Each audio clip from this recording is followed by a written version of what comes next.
کہ اعلیٰ چیز کو چھوڑ کے حقیر چیز کو طلب کرنا، اس جرم کی وجہ سے اللہ فرماتے ہیں وَجَعَلْنَاهُمْ أَحَادِيثَ، ہم نے اس قوم کو افسانہ بنا دیا، کہانی بنا دیا، جیسے دنیا میں کوئی قوم نہیں بستی تھی، بس قصہ کہانیاں ہیں.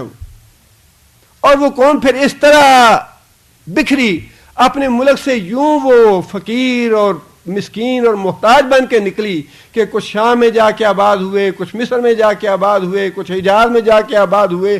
اس قوم کا نام و نشان مٹ گیا.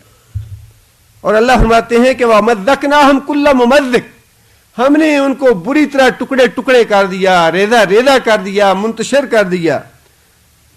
وَمَزَّقْنَاهُمْ كُلَّ مُمَزَّقٍ إِنَّ فِي ذَلِكَ لَآيَاتٍ لِكُلِّ صَبَّارٍ شَكُورٍ، اس میں نشانیاں ہیں ہر صبر کرنے والے اور شکر کرنے والے کے لیے، کہ شکر کرتے رہو اللہ کی نعمتوں کا. اور ذرا ہمارا حال، اپنے بھی ہمیں حال دیکھنا چاہیے نا. یہ تو قوموں کے حال ہیں جن کو اللہ تعالیٰ نے بتا دیا کہ انہوں نے اعلیٰ چیز کو چھوڑ کے ادنا کا مطالبہ کیا، اللہ کی ناشکری کی، اور ہم نے ان کو افسانہ بنا دیا، ان کو ٹکڑے ٹکڑے کر دیا، ان کو ہمیشہ کے لیے نام و نشان مٹا دیا. پاکستان سے یا ہندوستان سے آتے ہیں بھوکے ننگے، محتاج اور فقیر بن کے، اور اللہ یہاں آنے کے بعد 4 پیسے دے دیتا ہے تو نظریں لگ جاتی ہیں یورپ اور امریکہ پہ کہ یہاں کی زندگی تو بڑی خشک ہے. تنگ آ گئے ہیں ایسی زندگی بسر کر کر کے، کہیں ریکریشن نہیں ہے، کہیں تفریح نہیں ہے، کہیں سینما نہیں ہے، کہیں کلب نہیں ہے. ہمیں تو وہاں جانا چاہیے جہاں کلب بھی ملتا ہو، سینما بھی ملتا ہو، ڈالروں کی تنخواہیں بڑی اچھی اچھی ملتی ہوں، ہیومن رائٹس بہت زیادہ ہوں. کیا یہ وہی بات نہیں ہے جو بنی اسرائیل نے کہی تھی؟ یہاں پہ مکہ مدینہ چھوڑ کے، اللہ کے رسول صلی اللہ علیہ وسلم کی ہمسائیگی چھوڑ کے کافروں کے ملک میں جا کے رہنا ہے، یا اس کی تمنا کرنا ہے، یا اس کی کوشش کرنا، کیا یہاں اللہ روزی نہیں دے رہا؟ اتستبدلون، وہی بات ہے جو اللہ تعالیٰ نے فرمائی تھی، اتستبدلون الذی هو ادنی بالذی هو خیر. لیکن یہاں کی 5 سال 10 سال رہ کے ہم سمجھتے ہیں جی بڑی اب زندگی خشک ہو گئی ہے، 4 پیسے جب آ جاتے ہیں تو اکڑ آ جاتی ہے، دماغ جو ہے وہ کہیں سے کہیں پہنچ جاتا ہے، اور وہ وقت بھول جاتے ہیں جب پاکستان سے بھوکے ننگے آتے ہیں یہاں پہ. پھر دماغ جو ہے وہ اور اونچا چلا جاتا ہے، نہیں جی ہمیں تو اب لندن جانا چاہیے، امریکہ جانا چاہیے، کینیڈا جانا چاہیے. یہاں یہ چیز میسر نہیں ہے، یہاں وہ چیز میسر نہیں ہے. نماز کا الحمدللہ نظام ایسا ہے کہ بے نماز سے بے نماز آدمی بھی آتا ہے تو 2-3 سال میں مجبور ہو جاتا ہے نماز پڑھنے. شرک کا کہیں نام و نشان نہیں ہے. اور الحمدللہ دین کی تعلیم کے لیے، دین کے مسائل اور احکام آگاہ کرنے کے لیے جا بجا انتظام خود حکومت نے کیے ہوئے ہیں. لیکن بات وہی ہے اللہ کی ناشکری والی کہ انسان کو پھر اس یکسانیت سے بھی تنگ آ کے، اور انسان کہتا ہے نہیں یہ تو بڑی خشک زندگی ہے، یہاں سے کسی ریکریشن والی اور رنگین زندگی کی طرف جانا چاہیے اب. اور پاکستان کی خود اپنی مثال بھی ہمیں یہ باتیں سوچنی چاہیے، اس لیے کہ ان کا بڑا گہرا تعلق ہے ہمارے حالات کے ساتھ. پاکستان کس لیے بنایا گیا تھا؟ پاکستان اس لیے بنایا گیا تھا کہ اسلامی نظام کی، اسلامی قوانین کی تنفیذ ہوگی اور پوری دنیا میں ایک مثالی مسلم مملکت قائم ہوگی. اور 25-30 سال کے بعد، 40 سال کے بعد وہ جو ایک اعلیٰ اور افضل نظریہ تھا، مقصد تھا، اس کو کس میں بدل دیا گیا؟ نہیں اسلام کے لیے تو نہیں بنایا یہ ملک، ہم نے تو اچھی معیشت کے لیے بنایا تھا، معاشی حالات اچھے ہونے کے لیے بنایا تھا، بڑی بڑی وزارتیں اور بڑے بڑے عہدے لینے کے لیے بنا تھا یہ. اور آج جو ملک کی معیشت ہے، جس کی خاطر سودی نظام بھی چل رہا ہے، اور جس کو ہم نے ایک اعلیٰ مقصد کو چھوڑ کے ادنا مقصد کی طرف ہم پلٹ آئے، اس کا نتیجہ بھی ہم نے دیکھ لیا کہ معیشت کتنی اچھی ہوئی ہمارے ملک کی. اب اپنے بچوں کو لوگ بیچ رہے ہیں، اپنے ہاتھوں سے بچوں کو دریاؤں میں پھینک کے خودکشیاں کر رہے ہیں. اور یہی بات اللہ فرماتے ہیں کہ جب ایک انسان ادنا چیز کو کی تمنا کرتا ہے اور اللہ تعالیٰ کی دی ہوئی اعلیٰ نعمتوں کو، اور یہی معاملہ جو ہے اولاد کے معاملے میں بھی ہے، بعض لوگ بچیوں سے حقارت کرتے ہیں یا بچیوں کو برا سمجھتے ہیں، اور اللہ نے قرآن میں یہ بات ارشاد فرمائی کہ تمہیں کیا پتا کہ تمہارے حق میں بیٹیاں بہتر ہیں یا بیٹے بہتر ہیں، تمہارے لیے نفع بخش بیٹیاں ہیں یا بیٹے ہیں یہ تو مجھے پتا ہے، لیکن 2 یا 3 یا 4 بیٹیاں ہو جائیں تو انسان تڑپنے لگتا ہے، دعائیں اپنے ماں کے رونے لگتا ہے کہ یا اللہ یہ کیوں ہو گیا، یہ تو ادنا ہے، یہ تو حقیر ہے، اور اللہ فرماتے ہیں کہ تمہیں کیا پتا یہی تمہارے لیے اعلیٰ اور افضل چیز ہو جو میں نے دی ہے تمہیں۔ اللہ تعالیٰ کی ساری نعمتیں جیسی بھی ہیں ان کا شکر ادا کرتے رہنا چاہیے، اور اللہ تعالیٰ کی نافرمانی کر کے اور اللہ تعالیٰ کی نعمتوں کی ناشکری کر کے فساد اور بگاڑ نہیں پیدا کرنا چاہیے اپنی زندگی میں۔ اور ہماری زندگی میں پریشانیاں تبھی آتی ہیں جب ہم اللہ تعالیٰ کی نعمتوں کی ناشکری کرتے ہیں۔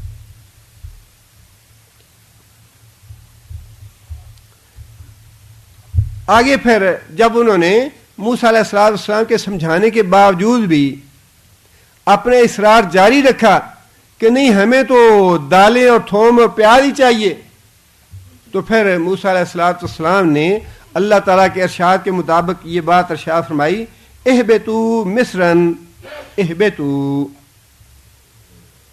حبوط الطائرہ کسے کہتے ہیں؟ جب جہاز لینڈ کرتا ہے اس کو حبوط کہتے ہیں۔ حبوط کا معنی اترنا، نازل ہونا۔ اہبتوا، اتر جاؤ، مصرن، کسی شہر میں، جہاں کہیں بستی ہے اس بستی میں چلے جاؤ، فَإِنَّ، پس بے شک، لَكُمْ، واسطے تمہارے، مَا سَأَلْتُمْ، جو تم نے سوال کیا، جو تم نے مانگا، جو تم نے تمنا کی، جو کچھ تم نے مانگا ہے، کسی بستی میں چلے جاؤ اور وہاں تمہیں یہ ساری چیزیں مل جائیں گی جس کا تم نے سوال کیا ہے۔ آگے اللہ فرماتے ہیں وَضُرِبَتْ عَلَيْهِمُ الذِّلَّةُ وَالْمَسْكَنَةُ وَبَاءُوا بِغَضَبٍ مِّنَ اللَّهِ۔ اعلیٰ چیز کو چھوڑ کے، ادنا مانگ کے اللہ تعالیٰ سے، اللہ کی ناشکری کر کے اور اللہ تعالیٰ کی قائم کی ہوئی حدوں سے تجاوز کر کے، اللہ فرماتے ہیں کہ وَضُرِبَتْ عَلَيْهِمُ الذِّلَّةُ، اللہ تعالیٰ نے بنی اسرائیل پہ ذلت مسلط کر دی۔ یہاں بھی ضربہ، ضربہ کا لفظ استعمال ہوا ہے، جیسے میں نے پہلے بتایا، یہاں اس کا معنی مسلط کرنا ہے۔ ضربت، مسلط کر دی گئی، علیہم، اوپر ان کے، ذلت، ذلت، والمسکنۃ، اور فقر، محتاجی، وباؤ بغضب من اللہ، وباؤ، با کا معنی من کذب علی متعمدا فلیتبوأ مقعدہ من النار، جو آدمی میری طرف جھوٹی بات منسوب کرے، فلیتبوأ، وہ اپنی ٹکانہ بنا لے، اپنی جگہ بنا لے آگ میں۔ یتبوأ کا معنی ٹکانہ بنانا، یہ وہی با لفظ ہے۔ با کا معنی ٹکانہ بنا لیا، با او جمع کا صیغہ ہے، با او، اور ٹکانہ بنایا انہوں نے، مول لیا انہوں نے، بغضب من اللہ، اللہ کا غصہ یا اللہ کا غضب، اللہ کی نعمتوں کو ٹھکرا کے، حقیر چیزیں مانگ کے، اللہ کی ناشکری کر کے، اللہ کی نافرمانی کر کے، ذلت بھی ان پہ مسلط ہو گئی، فقر و فاقہ بھی ان پہ مسلط ہو گیا، اور اللہ کا غصہ اور اللہ کی ناراضی بھی انہوں نے مول لی۔ ذالک بانہم کانوا یکفرون بآیات اللہ، ذالک، ان کا یہ انجام اس لیے ہوا، بنی اسرائیل کا، بانہم، کیونکہ وہ کانوا تھے، یکفرون، انکار کرتے، کفر کرتے، بآیات اللہ، اللہ کی آیتوں کا، اللہ کے احکام کا، اللہ کے فرمان کا، اللہ تعالیٰ کے احکام کو مانتے نہیں تھے۔ اور یہاں مفسرین نے نہ ماننے کی مختلف شکلیں بیان فرمائی ہیں کہ نہ ماننے کی کیا صورت ہو سکتی ہے۔ ایک تو یہ ہے کہ اللہ تعالیٰ کا واضح حکم آ جائے اور انسان سرکشی کی وجہ سے اللہ کا حکم نہ مانے، یہ بھی یکفرون بآیات اللہ، اور انکار کر دیا اللہ کی آیت کو ماننے سے۔ واضح طور پہ معلوم ہے کہ اللہ تعالیٰ نے یا اللہ کے رسول نے داڑھی رکھنے کا حکم دیا ہے، اور اس میں قطعاً کوئی اشتباہ کی بات نہیں، کوئی الجھن کی بات نہیں۔ نماز پڑھنے کا حکم دیا اللہ نے، روزے رکھنے کا حکم دیا، زکوٰۃ دینے کا، سود نہ کھانے کا، رشوت نہ لینے کا، یہ سارے واضح احکام ہیں۔ اب جو آدمی یہ احکام معلوم ہونے کے باوجود ان کا انکار کرتا ہے، تسلیم نہیں کرتا، ان پہ عمل نہیں کرتا، یکفرون بآیات اللہ، یہ اللہ کی آیتوں کو، اللہ کے احکام کو، اللہ کے فرمان کو نہ ماننے کا ایک شکل ہے۔ دوسری اس کی شکل یہ ہے کہ انسان اپنی خواہش نفس کے پیچھے چلے اور اللہ کے احکام کو چھوڑ دے۔ اور تیسری صورت یہ ہے کہ اللہ کے احکام کو کوئی توجیہ کر لے، کوئی تعویل کر دے اس کی، اور اپنی مرضی کے مطابق مسئلہ گھاڑ لے، اپنی مرضی کی بات بنا لے۔ اللہ کے رسول کا یا اللہ کا حکم جو ہے وہ بالکل واضح ہے، لیکن انسان ہیلا سازی کر لے، جس طرح آگے اللہ تعالیٰ نے بنی اسرائیل کی ہیلا سازی کا ذکر بھی فرمایا ہے۔ تو یہ ساری شکلیں جو ہیں یہ اللہ کی آیتوں، اللہ کے احکام، اللہ تعالیٰ کے فرمودات کو نہ ماننے کی مختلف شکلیں ہیں۔ اللہ فرماتے ہیں کہ ان پہ یہ جو ذلت ہم نے مسلط کی اور جو فقر و فاقہ مسلط کیا اور جو اللہ کا غضب نازل ہوا ان پہ، اس کی وجہ یہ تھی کہ اللہ کی آیتوں کو نہیں مانتے تھے، اللہ کے احکام کو نہیں مانتے تھے۔ اور افراد کا یا اقوام کا معاملہ بھی یہی ہے، اپنے دائیں بائیں، آگے پیچھے، اپنے ملک میں، اپنی قوم کے معاملے میں ساری باتیں آپ دیکھ لیں، جو اللہ نے باتیں ارشاد فرمائی ہیں، اللہ کے قانون بڑے بے لاگ ہیں۔ اللہ تعالیٰ کی کوئی چہیتی قوم نہیں ہے کہ چونکہ انہوں نے تو وعدہ کیا تھا کہ ہم تو یہ لا اللہ یا اللہ نافذ کریں گے، اب ہمیشہ کے لیے ان کے لیے میری نعمتیں جو ہیں وہ ہمیشہ کے لیے ہو گئیں، یا ان کو میں نے لکھ دیا، اسٹامپ لکھ دیا کہ نہیں میں تمہیں تو نہیں پکڑوں گا، تم پہ تو کوئی عذاب نہیں آئے گا، تمہیں سزا نہیں دوں گا۔ اللہ کی کوئی چہیتی قوم نہیں ہے، اللہ کے قانون بڑے بے لاگ ہیں، قوم سبا کے لیے بھی، قوم بنی اسرائیل کے لیے بھی، اور قوم محمدیہ کے لیے بھی، سب کے لیے بڑے بے لاگ اور سب کے لیے ایک جیسے ہیں۔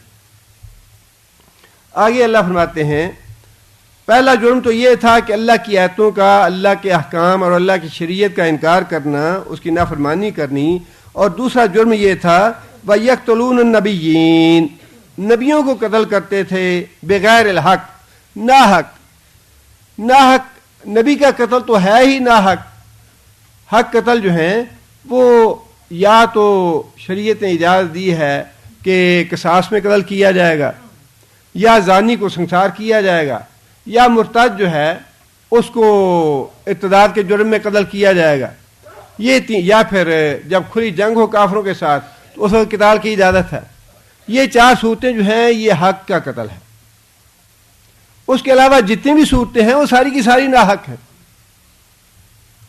اللہ فرماتے ہیں کہ نبیوں کو ناحق قتل کرتے تھے، اور نبی کا قتل جو ہے وہ ہمیشہ ہی ناحق ہے۔ اور رسول اللہ صلی اللہ علیہ وسلم نے ایک حدیث میں یہ بات ارشاد فرمائی ہے کہ قیامت کے دن سب سے زیادہ عذاب اس آدمی کو ہوگا جو نبی کو قتل کرے۔ جس نے نبی کو قتل کیا سب سے زیادہ عذاب اس آدمی کو ہوگا، اور جس آدمی کو نبی قتل کرے اس کو بھی سب سے زیادہ سخت عذاب ہوگا، اس لیے کہ وہ نبی کا دشمن ہے، جس نے نبی کو قتل کرنے کی کوشش کی لیکن اس کے بدلے میں نبی نے اس کو قتل کر دیا۔ جیسا نبی صلی اللہ علیہ وسلم کے بارے میں ابی بن خلف کے بارے میں آتا ہے، اس نے مکے میں ایک گھوڑا خریدا اعلیٰ نسل کا، اور نبی صلی اللہ علیہ وسلم کو استہزاء کے طور پہ، توہین کے طور پہ آگے کہنے لگا کہ اے محمد میں نے یہ گھوڑا خریدا ہے اور اس کو روزانہ میں 7-8 کلو غلہ کھلاتا ہوں، 7-8 کلو چارہ دیتا ہوں اس کو، اور اس گھوڑے پہ بیٹھ کے میں تمہیں قتل کروں گا۔ رسول اکرم صلی اللہ علیہ وسلم نے اس کے جواب میں یہ بات ارشاد فرمائی کہ تم مجھے قتل نہیں کرو گے، انشاءاللہ میں تمہیں قتل کروں گا۔ چنانچہ جنگی احد میں یہی ہوا کہ جنگی احد میں نبی صلی اللہ علیہ وسلم کے سامنے ابی بن خلف آ گیا۔ صحابہ کرام نے عرض کیا یا رسول اللہ آپ ہمیں اجازت دیں کہ ہم اس کو قتل کریں۔ نبی صلی اللہ علیہ وسلم نے فرمایا کہ نہیں، تم پیچھے ہٹ جاؤ، تم مجھے نیزہ دو۔ نبی صلی اللہ علیہ وسلم نے خود نیزہ لے کے نشانہ مارا اس پہ، اور نیزہ اس کی گردن پہ لگا، خراش آئی اس کو گردن پہ، لیکن جب وہ واپس جانے لگا جنگ سے تو اس کے ساتھی کہتے ہیں کہ جس طرح بیل ڈکراتا ہے اس طرح اس کی آواز نکل رہی تھی، اور وہ چیختا جاتا تھا کہ مجھے محمد نے قتل کر دیا، قتل کر دیا۔ اس کے ساتھیوں نے کہا تم قتل تو نہیں ہوئے، تم تو دل ہار بیٹھے ہو، بزدل ہو، تم کچھ بھی نہیں ہے، خراش ہے۔ کہنے لگا واللہ مجھے اتنی تکلیف ہو رہی ہے اس خراش کی کہ مدینے کے 70 آدمیوں پہ میں یہ تقسیم کر دوں تو سارے کے سارے مر جائیں، اتنی مجھے تکلیف ہو رہی ہے اس خراش کی۔ اور پھر مدینہ پہنچنے سے پہلے مر گیا۔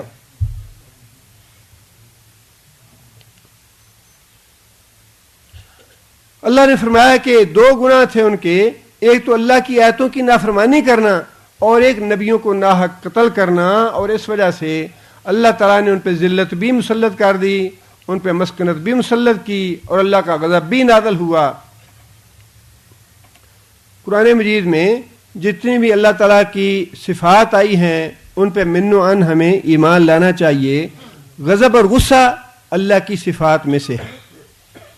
غضب کا معنی سزا دینا نہیں ہے، بلکہ جس طرح اللہ کی راضی ہونا، خوش ہونا اپنے بندوں سے، یہ اللہ کی صفت ہے، اسی طرح اللہ کا ناراض ہونا، اللہ کا غصے ہونا، اللہ کا غضب ہونا، یہ بھی اللہ تعالیٰ کی صفات میں سے ہے۔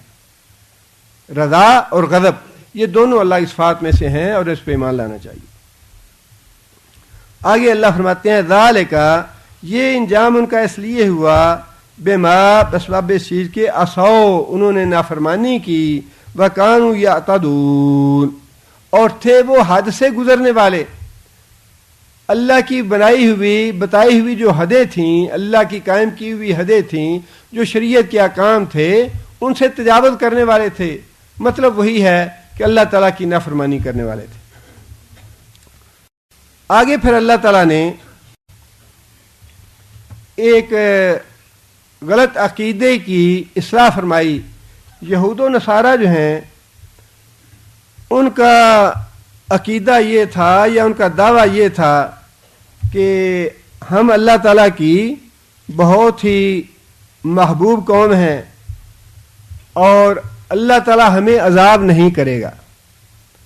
سورہ مائدہ میں اللہ تعالیٰ نے تفصیل کے ساتھ یہ بات ارشاد فرمائی، وقالت الیہود والنصارى، یہودی اور نصارہ یہ کہتے ہیں نحن ابناء اللہ، نحن ابناء اللہ، ہم اللہ کے بیٹے ہیں یا اللہ کے چہیتے ہیں، وَأَحِبَّاؤُهُ، اور اللہ کے محبوب ہیں۔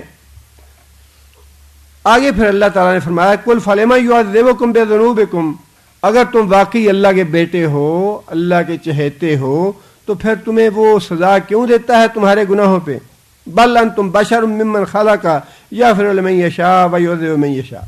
ان کا دعویٰ یہ تھا کہ ہم اللہ کے چہیتے ہیں، ہمارا تعلق سادات خاندان سے ہے، اللہ ہمیں جہنم میں نہیں ڈالے گا، اللہ ہمیں سزا نہیں دے گا، اللہ ہمیں نہیں پکڑ سکتا۔ اللہ تعالیٰ نے ان کی یہ غلط فہمی یہاں دور فرمائی ہے۔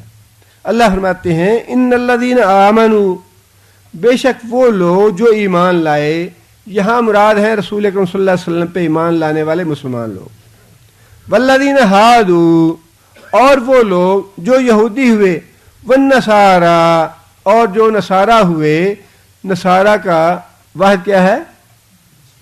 نصرانی ہے، اور نصرانی جو ہے یہ نسبت ہے عیسیٰ علیہ السلام کے گاؤں کے نام کی، جہاں نبی صلی اللہ علیہ وسلم کی ولادت ہوئی۔ کیا نام تھا اس کا؟ ناصرہ۔ ناصرہ جگہ کا نام تھا، اور ناصرہ کی نسبت سے عیسائیوں نے اپنے آپ کو نصرانی کہلانا شروع کر دیا، جس طرح لاہور سے لاہوری ہے یا دہلی سے دہلوی ہے، اسی طرح ناصرہ سے نصرانی کہلانا شروع کر دیا۔ اور وہی لفظ پھر قرآن مجید نے بھی استعمال کیا کہ یہودی اور نصارہ و صابئین، اور صابی، صابی ویسے تو کہتے ہیں جو اپنے دین کو بدل لے.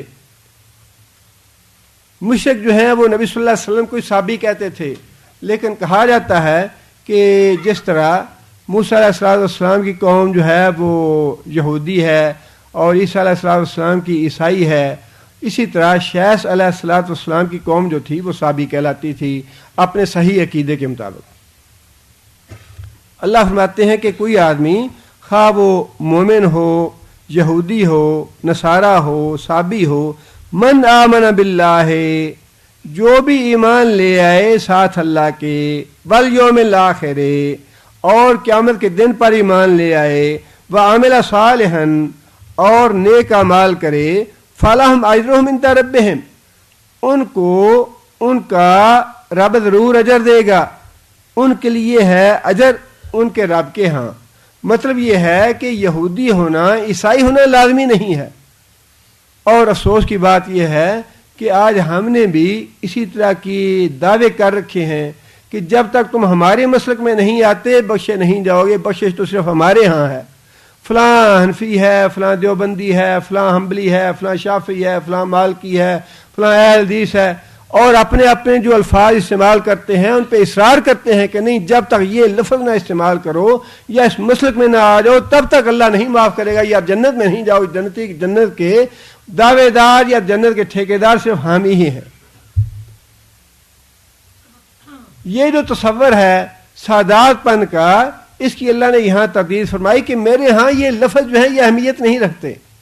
جو کہلانا چاہتا ہے کوئی کہلاتا رہے، جو بندی ہے، حنفی ہے، بریلوی ہے، اہل حدیث ہے، سلفی ہے، جو مرضی کہلاتے رہو، اس کہلانے سے کوئی فرق نہیں پڑے گا. اللہ اس کہلانے کو دیکھ کے معاف نہیں کرے گا. جو بنیاد ہے اللہ تعالیٰ نے وہ بتا دی کہ میرے نزدیک بنیاد کیا ہے معاف کرنے کی، بخشش کی بنیاد کیا ہے میرے ہاں، جنت میں جانے کا معیار کیا ہے میرے ہاں، وہ اللہ نے بتا دیا ہے. جو بھی آدمی، اللہ نے فرمایا کہ اس سے قطع نظر کہ کوئی آدمی یہودی ہے، نصرانی ہے، صابی ہے، جو بھی ہے کوئی، من آمن باللہ، جو اللہ پہ ایمان لے آئے، والیوم الآخر، آخرت پہ ایمان لے آئے، وعمل صالحا، نیک عمل کرے، فلہم اجرہم عند ربہم، ان کا اجر جو ہے وہ ان کے رب کے ہاں موجود. ولا خوف علیہم، نہ ہی خوف ہے اوپر ان کے، ولا ہم یحزنون، اور نہ ہی وہ غم کریں گے. لیکن اس کا مطلب یہ نہیں کہ یہ آیت آج بھی یہودیوں کے لیے، عیسائیوں کے لیے یا صابیوں کے لیے آج یہ آیت جو ہے، اس کا مطلب یہ ہے اپنے زمانے میں یہودی موسیٰ علیہ السلام کے زمانے میں ان میں سے جو صحیح ایمان لایا موسیٰ علیہ السلام پہ اور پھر اس نے نیک عمل کیے، اس کو اجر اللہ کے ہاں ملے گا. اسی طرح وہ عیسائی جو عیسیٰ علیہ السلام کے زمانے کے ہیں، نبی صلی اللہ علیہ وسلم کی بعثت سے پہلے، ان میں سے جو بھی ایمان لایا اور نیک عمل کیے، ان کا اجر اللہ کے ہاں محفوظ ہے. لیکن آج کا جو حکم ہے وہ یہ ہے کہ آج چونکہ پہلی ساری شریعتیں منسوخ ہو چکی ہیں اور رسول اکرم صلی اللہ علیہ وسلم آخر الزمان نبی ہیں، ختم نبوت جو ہے وہ خاتم النبیین ہے نبی صلی اللہ علیہ وسلم، لہٰذا آج کا قانون یہ ہے کہ جو آدمی ایمان لائے گا محمد صلی اللہ علیہ وسلم کے رسالت، اس کے بعد وہ نیک عمل کرے گا تو اس کے لیے اجر ہے اللہ کے ہاں.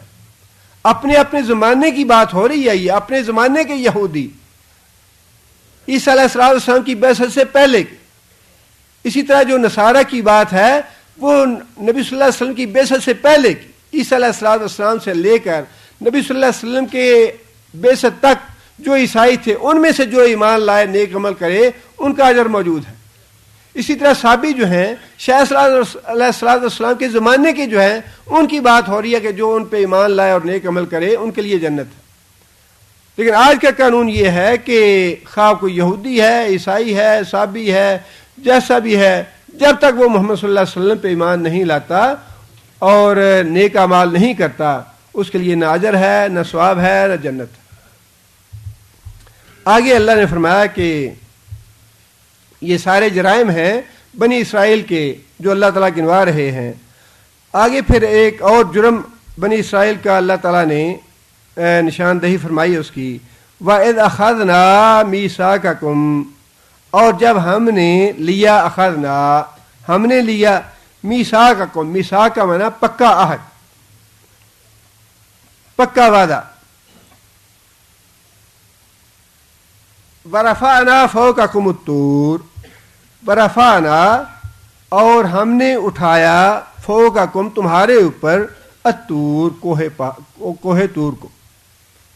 اس کے بارے میں بعض مفسرین نے تو تعویل کی ہے، لیکن تعویل جو ہے وہ درست نہیں ہے، اس لیے کہ سورہ اعراف میں اللہ تعالیٰ نے واضح طور پہ یہ بات ارشاد فرمائی، وَإِذْ نَتَقْنَا الْجَبَلَ فَوْقَهُمْ، ہم نے پہاڑ کو زمین سے اکھیڑ کے ان کے اوپر لے آئے. کوہ طور کو اللہ تعالیٰ نے زمین سے اکھاڑا، فوقہم کأنہ ذلۃ، اور ان کے اوپر جس طرح صاحبان یا چھتری ہوتی ہے، اس طرح ہم کوہ طور کو پکڑ کے اٹھا کے ان کے اوپر لے آئے جس طرح صاحبان اور چھتری ہے ان کے اوپر. وَظَنُّوا، اور ان لوگوں نے یہ گمان کیا، انہ واقع بہم، کہ وہ کوہ طور جو ہے وہ ان کے اوپر گر پڑے گا. اس وقت اللہ تعالیٰ نے فرمایا کہ خذوا ما آتیناکم بقوۃ، جو ہم تم کو تورات دے رہے ہیں اس کو مضبوطی سے پکڑو. واذکروا ما فیہ، اور جو احکام اس میں دیے ہیں ان کو ہمیشہ یاد رکھنا. لعلکم تتقون، تاکہ تم گمراہی سے بچے رہو.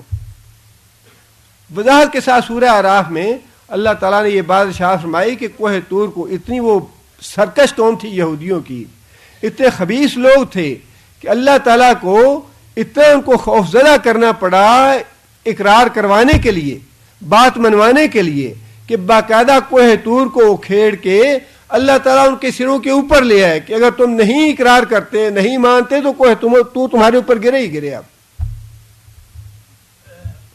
اس واقعے کا اللہ تعالیٰ نے ذکر فرمایا ہے، وَإِذْ أَخَذْنَا مِيثَاقَكُمْ، ہم نے تم سے پکا وعدہ لیا، وَرَفَعْنَا فَوْقَكُمُ الطُّورَ، اور کوہ طور کو اٹھا کے ہم تمہارے اوپر لے آئے، اور ہم نے تمہیں یہ حکم دیا، خذوا، پکڑو، ما آتیناکم، جو کچھ ہم نے تم کو دیا، بقوت، طاقت کے ساتھ، مضبوطی کے ساتھ.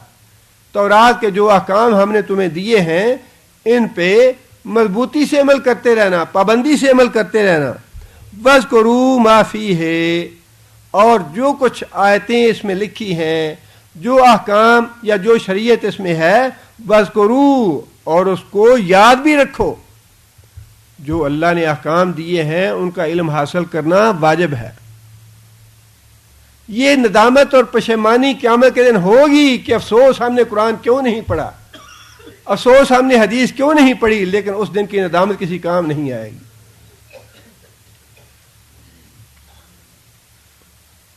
فرجینا نعمل صالح، یا اللہ ایک دفعہ دنیا میں بھیج دے تاکہ ہم سب کچھ ہم نیک بن کے رہیں، لیکن اس دن یہ کام ہوگا نہیں. فاعترفوا بذنبہم، اعتراف کریں گے یا اللہ ہم سے غلطی ہو گئی، وقت ضائع ہو گیا، زندگی برباد ہو گئی. فاعترفوا بذنبہم فسحقا لاصحاب السعیر، لیکن اللہ فرمائیں گے کہ لعنت ہے تمہارے اوپر، لعنتیوں پہ، جہنمیوں پہ لعنت ہے تمہارے اوپر، اس لیے کہ دوبارہ زندگی ہے نہیں. کیوں برباد کی اپنی زندگی، وقت کیوں ضائع کیا؟ اور اللہ تعالیٰ معاف کرے، بعض اوقات دیکھ کے اتنا رنج ہوتا ہے، اتنا قلق ہوتا ہے، تکلیف اتنی زیادہ ہوتی ہے. ہمارے ہمسائے میں ایک ڈاکٹر صاحب ہے PhD، اور یہاں یونیورسٹی میں پڑھاتے ہیں، اور پرسوں ترسوں کی بات ہے، مجھے کہنے لگے کہ اقبال صاحب انٹرنیٹ پہ میں نے قرآن مجید میں دعائے قنوت بڑی تلاش کیا، مجھے ملی نہیں، بتائیں یہ قرآن مجید میں کہاں ہے دعائے قنوت؟ اندازہ کریں کہ دنیا کی ڈگری جو ہے وہ PhD بھی حاصل کر لی ہے، یونیورسٹی کے پروفیسر ہیں، اور نماز کے مسائل کا یہ حال ہے کہ دعائے قنوت قرآن میں تلاش کر رہے ہیں. ظلم نہیں یہ؟ ماں باپ کا بھی ظلم ہے، جس ماں باپ نے یہ اولاد جنی ایسی اولاد، اور جس اولاد کو ایسی تعلیم دی، جس اولاد کا دین بھی برباد کیا اور آخرت اور دنیا بھی برباد کی. 60 سال کی عمر میں یہ پتہ نہ ہو کہ دعائے قنوت کہاں ہے. 60 سال کیا پڑھتے رہے بھیتر تم؟ اتنی عقل نہیں آئی، اتنا تمہیں ٹائم نہیں ملا 60 سال میں نماز کے مسئلے سیکھ لیتے. کتنے ظلم کی بات ہے. اسی لیے تو اللہ نے فرمایا ہے کہ وَمَا الْحَيَاةُ الدُّنْيَا إِلَّا مَتَاعُ الْغُرُورِ، کہ لوگوں یہ دنیا کی زندگی بڑا دھوکہ ہے، دنیا کی چمک دمک اور دنیا کی رنگینیاں جو ہیں تباہ کر دیں گی تمہیں، کہ بچوں کا مستقبل بننا چاہیے، انجینئر بنے، ڈاکٹر بنے، بنانا ہے جو بناؤ، اس سے شریعت منع نہیں کرتی، لیکن اس طرح تباہ تو نہ کرو اپنی اولاد کو کہ 60 سال کی عمر ہو جائے، بڈھا ہو جائے آدمی اور اسے نماز کے مسئلے بھی نہ معلوم ہو۔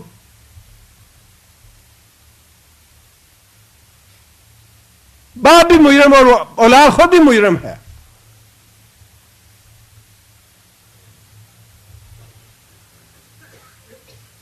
اپنی اولاد کی تربیت کریں، اپنا آخرت اپنی بنائیں، اپنی دنیا بھی بنائیں، لیکن یہ ظلم نہ کرے اپنی اولاد پہ۔ ادبوا اولادہم، اپنی اولادوں کی تربیت کرو۔ بہترین، اللہ کے رسول نے فرمایا ہے کہ بہترین جو تم چیز اپنی اولاد کو دے سکتے ہو وہ اس کی تعلیم و تربیت ہے، مال دولت نہیں ہے۔ تمہاری وراثت جو ہے وہ دین ہے، تمہاری وراثت دنیا کا مال نہیں ہے، یہ ڈالر نہیں ہے، ریال نہیں ہے۔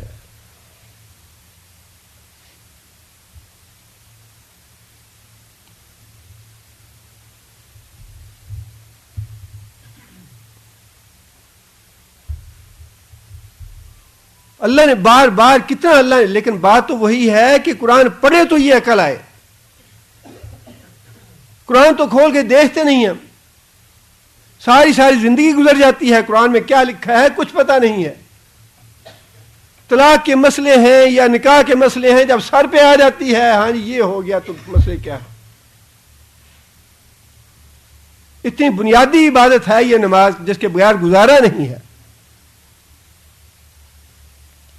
عبد القادر جیلانی رحمۃ اللہ علیہ کے پاس ہے، یہ ان لوگوں کی باتیں ہیں اللہ سے ڈرنے والے، اور وَاذْكُرُوا فِيهِ، شریعت میں جو باتیں میں نے بتائی ہیں ان کو یاد رکھو، ان کو پڑھو اور وہ علم حاصل کرو، ان کی بات ہے یہ۔ عبد القادر جیلانی رحمۃ اللہ علیہ کے پاس ایک عورت اپنے بچے کو لے کے آئی کہ شیخ صاحب یہ بیٹا ہے، اس کو دین سکھائیں، اس کو مسئلے سکھائیں۔ شیخ صاحب نے کہا کہ اچھا بٹھا دو بچے کو۔ جب عورت جانے لگی تو عورت پلٹ کے آئی کہنے لگی کہ شیخ صاحب میرے بچے کو نماز کا طریقہ آتا ہے، نماز کا طریقہ آتا ہے، اور نماز کے علاوہ مسئلے جو ہیں وہ اس کو سکھائیں اور بتائیں۔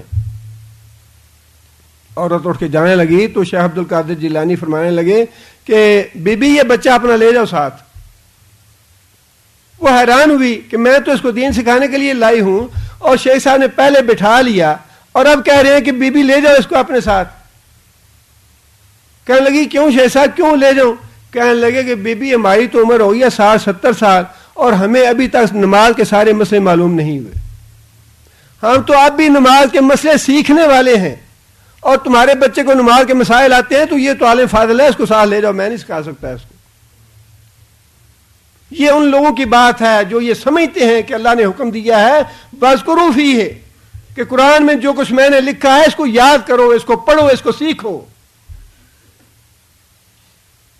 بنی اسرائیل کا یہی جرم تھا کہ انہوں نے تورات کو پڑھنا چھوڑ دیا، اس کو سیکھنا چھوڑ دیا، اس پہ عمل کرنا چھوڑ دیا۔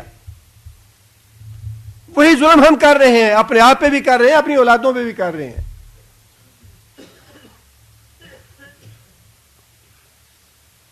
ہمیں فکر یہ ہوتی ہے جی بچہ کھائے گا کہاں سے، دین پڑھ لے گا تو کھائے گا کہاں سے۔ وَمَا مِن دَابَّةٍ إِلَّا عَلَى اللَّهِ رِزْقُهَا، اللہ فرماتے ہیں کہ روئے زمین پہ کوئی ایک ذی روح ایسا نہیں، کوئی جاندار ایسا نہیں جس کا رزق میرے ذمے نہ ہو۔ بگاڑ تو یہیں سے پیدا ہو جاتا ہے، فساد تو یہیں سے پیدا ہو جاتا ہے۔ جو چیز اللہ نے اپنے ذمے لے رکھی ہے وہ ہم اپنے ذمے لینے کی کوشش کرتے ہیں، اور جو کام ہمارے ذمے ہے وہ ہم چھوڑ دیتے ہیں۔ ہمارے ذمے یہ ہے کہ اس قرآن کو پڑھو، اس کا علم سیکھو، اس پہ عمل کرو، وہ ہم نے چھوڑ رکھا ہے۔ اور جو بات اللہ نے فرمائی کہ یہ میرے ذمے ہے، الا علی اللہ رزقھا، تمہاری ساری مخلوق کا رزق میرے ذمے ہے، وہ ہم نے اپنے ذمے لے لیا۔ فساد اور بگاڑ تو یہیں سے شروع ہو جاتا ہے۔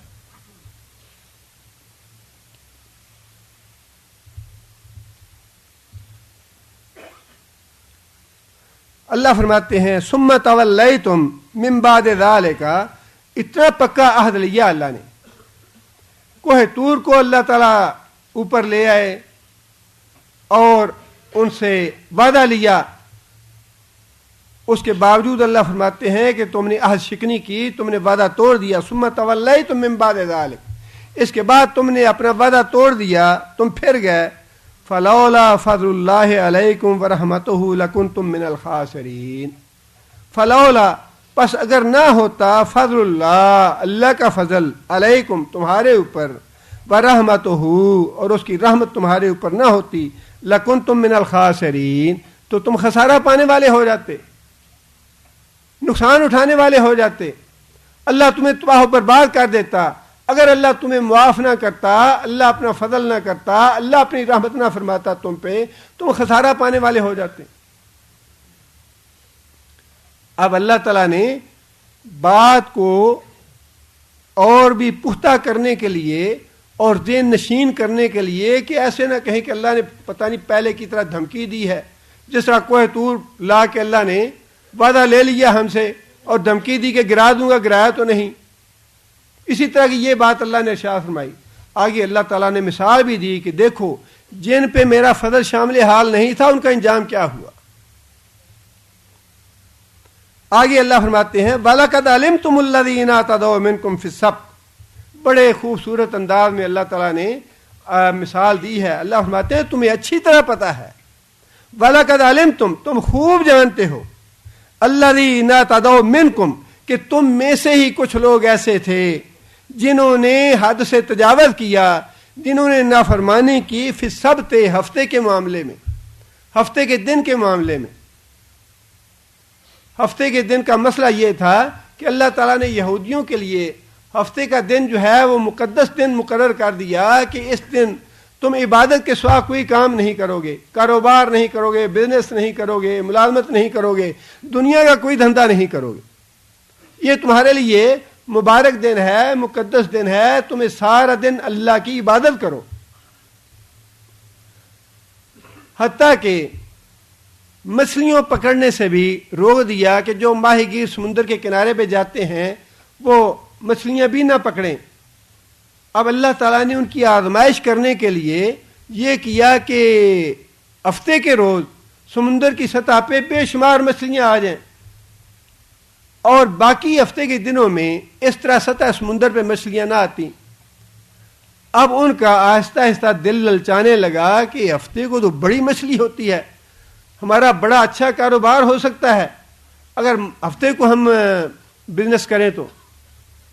اب پہلے تو وہ تھوڑی دیر ہچکچائے اور اللہ کے حکم سے ڈرتے رہے کہیں کوئی عذاب نہ آ جائے، لیکن آہستہ آہستہ گناہ میں پکے ہو گئے، دل پہ سیاہی چھانی شروع ہو گئی، اللہ کی نافرمانی اور اللہ کی سرکشی پہ آمادہ ہو گئے۔ جس طرح صالح علیہ السلام کی اونٹنی کا معاملہ تھا کہ پہلے دھمکی دی، صالح علیہ السلام نے کچھ دیر رکے رہے، ڈرتے رہے کچھ دیر، فَكَذَّبُوهُ فَعَقَرُوهَا، لیکن بالآخر ڈر اتار دیا، شرم و حیا ختم کر دی، نافرمانی اور سرکشی پہ اتر آئے۔ فَكَذَّبُوهُ صالح علیہ السلام کو جھٹلا دیا، فَعَقَرُوهَا اور اس کی کنچے کاٹ کے قتل کر دیا اونٹنی کو۔ فَدَمْدَمَ عَلَيْهِمْ رَبُّهُمْ بِذَنبِهِمْ فَسَوَّاهَا، اللہ کا عذاب ایسا نازل ہوا، اللہ تعالیٰ نے ایسی پکڑ کی ان کی، فَسَوَّاهَا کہ زمین کے برابر کر دیا، نہ بستی کا پتہ چلے، نہ کسی ذی روح کا پتہ چلے، نہ کوئی جانور، نہ مویشی، نہ کچھ نہیں، فَسَوَّاهَا زمین کے برابر کر دیا اپنے عذاب میں سب۔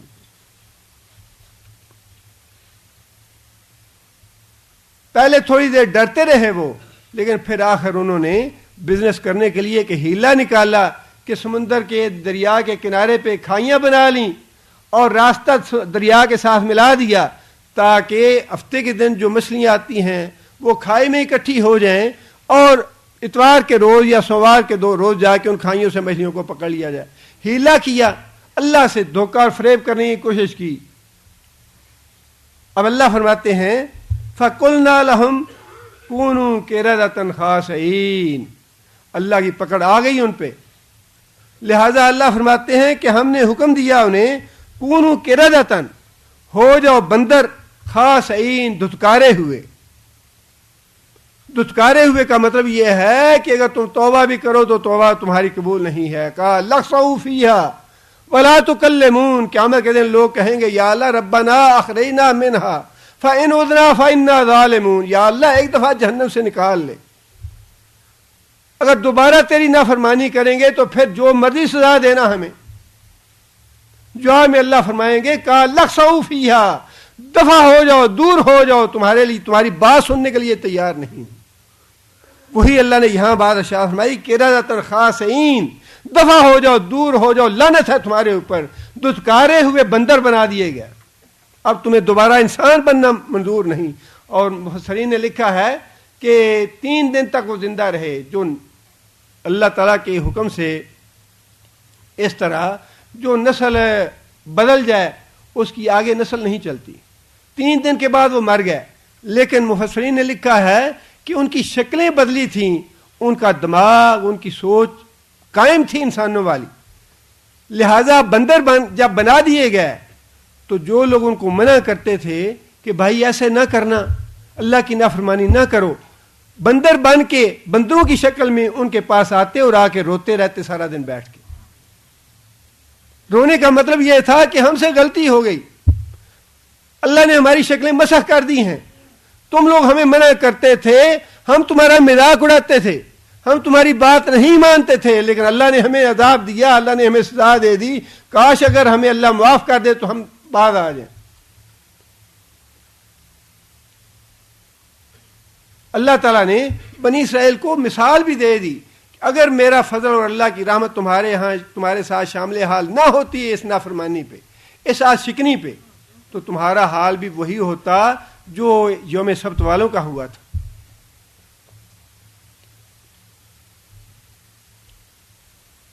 اور اس میں سبق سب کے لیے ہے کہ اللہ تعالیٰ سے جو ہمارے کیے ہوئے عہد ہیں، جو اللہ سے کیے ہوئے وعدے ہیں، جو لا الہ الا اللہ ہم نے پڑھا ہے، اس کے تقاضوں کو پورا کریں ہم بھی، اور اگر عہد شکنی کریں گے، اللہ کی نافرمانی کریں گے تو اللہ کا فضل جب تک شامل حال ہے اس وقت تک تو اللہ تعالیٰ درگزر فرماتے رہتے ہیں، لیکن اللہ تعالیٰ دیکھتے رہتے ہیں کہ میرا بندہ کتنی سرکشی کر رہا ہے، کتنی نافرمانی کر رہا ہے، مسلسل کرتا چلا جا رہا ہے، اس کے دل میں ذرہ برابر خیال نہیں پیدا ہوتا، نہ شرم و حیا آتی ہے، نہ کوئی شرم آتی ہے، نہ اس کے دل میں ندامت آتی ہے، نہ یہ توبہ استغفار کرتا ہے۔ جب انسان پکا ہو جاتا ہے گناہوں میں تو پھر اللہ ہی پکڑ آ جاتی ہے۔ یہ جو ہم اپنے گناہوں کے باوجود اس زمین پہ چل پھر رہے ہیں، یہ تو اللہ کا فضل ہمارے شامل حال ہے، اللہ کی رحمت ہے ہمارے شامل حال۔ یہ جو دن بسر ہوتا ہے، رات بسر ہوتی ہے، دن اور رات تو بڑی لمبی بات ہے، ایک ایک لمحہ جو بسر ہوتا ہے وہ اللہ کی رحمت کے ساتھ بسر ہوتا ہے۔ ایک لمحے کے لیے اللہ کی رحمت اٹھ جائے، ایک لمحے کے لیے اللہ تعالیٰ ہماری نافرمانیوں، ہمارے گناہوں کی سزا دینا چاہیں تو ایک لمحہ اس زمین پہ ہم نہیں بسر کر سکتے۔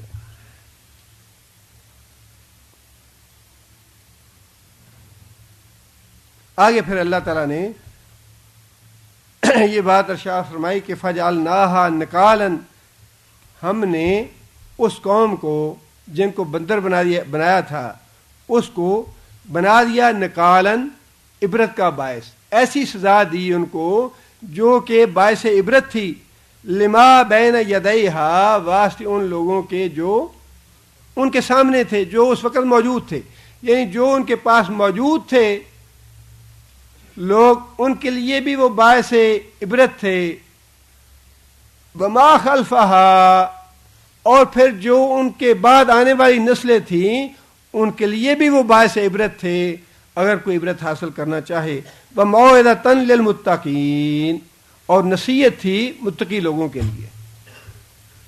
اور یہ اللہ تعالیٰ نے سب کو مخاطب کر کے بات ارشاد فرمائی ہے کہ ان کو اور نبی صلی اللہ علیہ وسلم نے یہ بات ارشاد فرمائی ہے کہ میری قوم سے بھی کچھ لوگ جو ہیں قیامت کے قریب بندر اور سور بنائے جائیں گے،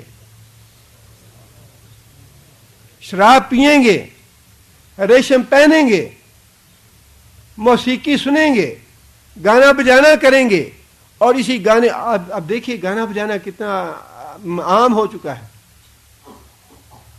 یہ موبائل بہت بڑی لعنت ہے اللہ کی، اب ہماری ضرورت بن گیا ہے نا، اس کے بغیر تو ہمارا جینا مشکل ہو گیا ہے۔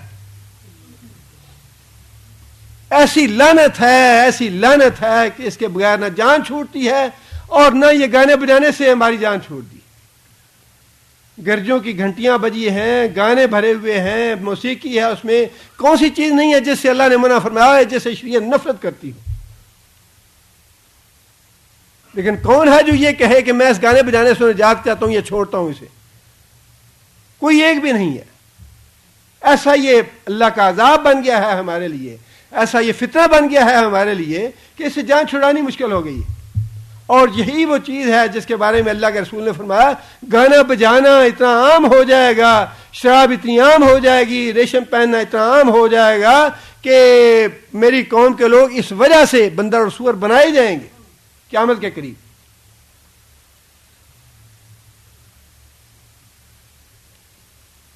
اللہ سے توبہ اور استغفار کرنی چاہیے، اور جہاں تک ممکن ہو، جو دیکھیے بات یہ ہے کہ اضطراری کیفیت یا مجبوریاں ان کا علم اللہ کو ہے، لیکن جہاں تک ممکن ہو انسان کو بچنے کی کوشش تو کرنی چاہیے ان فتنوں سے۔ گھر کے 7 افراد ہیں، 8 افراد ہیں، 10 افراد ہیں، ہر ایک کو لے کے دیا ہوا ہے موبائل، چھوٹے چھوٹے بچے ہیں ان کے پاس موبائل ہیں، اور سکول کے لڑکے جو ہیں ان کو تو تباہ کر دیا ہے ان چیزوں نے۔ اور ہمارے ماں باپ جن کے پاس وافر پیسہ ہے وہ خود خرید کے دیتے ہیں، یہ فتنے لے کے دیتے ہیں، یہ ظلم خود ماں باپ کرتے ہیں۔ اگر پیسہ اللہ نے دیا ہے تو یوں اللہ کی نافرمانی نہ کرو، اپنی دین اور اپنی آخرت برباد نہ کرو، پیسے کو سنبھال کے رکھو، جہاں اللہ نے اجازت دی ہے، شریعت اجازت دیتی ہے، وہاں خرچ کرو۔ یہ سارا بگاڑ اور سارے فتنے پیسے کی وجہ سے ہیں۔ اللہ تعالیٰ سے دعا ہے کہ اللہ تعالیٰ ہمیں نیک عمل کرنے کی توفیق عطا فرمائے۔ سبحان ربک رب العزت عما یصفون، وسلام علی المرسلین۔